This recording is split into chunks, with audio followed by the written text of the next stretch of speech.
जय Maharashtra Marathi live मध्ये आपल्या सर्वांचं स्वागत आहे। बघूया यवतमाळ जिल्ह्यातील ताजा घडामोडी।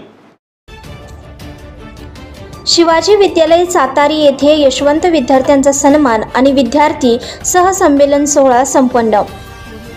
उमरखेड तालुक्यातील सातारी येथे शिवाजी विद्यालय सातारी येथे सन 2003 व 4 मध्ये वर्ग 8 पास झालेली माजी विद्यार्थ्यांनी त्यांच्या आदर्श गुरूंच्या प्रती कृतज्ञता व्यक्त करून शिक्षकांचा सत्कार सोहळा दिनांक 18 मार्च रोजी सकाळी 11 वाजता स्नेहसंमेलन यशवंत विद्यार्थ्यांचा व शिक्षकांचा सन्मान सोहळा या कार्यक्रमाचे आयोजन करण्यात आले होते। यावेळी कार्यक्रमाचे अध्यक्ष सुरेश कदम तर प्रमुख मार्गदर्शक डॉक्टर विजयराव माने तर प्रमुख पाहुणे म्हणून ॲडव्होकेट अर्चनाताई माने या कार्यक्रमाला उपस्थित राहिल्या होत्या।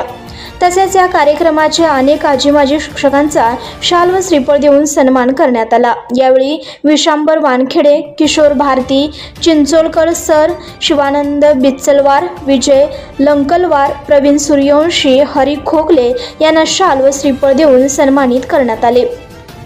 तसेच गुणवंत विद्यार्थी व विद्यार्थ्यांचा शाल श्रीफळ देऊन सन्मान करण्यात आला।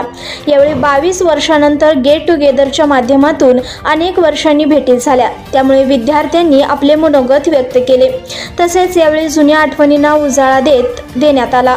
अनेक वर्षांनी भेटी झाल्यामुळे चेहऱ्यावर आनंदमय वातावरण दिसून येत होतं। कार्यक्रमाचे मार्गदर्शक डॉक्टर विजयराव माने यांनी विद्यार्थ्यांना त्यांच्या पुढील आयुष्यासाठी भरभरून शुभेच्छा दिल्या।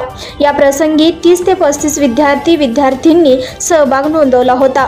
यामध्ये राम कदम, बालाजी वानखेडे, धनश्री बर्डे, सारिका माने, वैजयंती कदम, प्रियंका गावंडे, मनीषा सूर्यवंशी अशा अनेक विद्यार्थ्यांनी मोठ्या प्रमाणात सहभाग नोंदवला होता। या कार्यक्रमाचे सूत्रसंचालन जीवन रणवीर यांनी केले तर प्रास्ताविक राम कदम यांनी केले तर शेवटी आभार प्रदर्शन अभिजित देवसरकर यांनी केले। हा कार्यक्रम यशस्वीरित्या पार पाडण्यासाठी सर्व विद्यार्थी 22 वर्षांनंतर भेट झाल्यामुळे अनेकांच्या चेहऱ्यावर आनंदमय वातावरण दिसून येत होतं।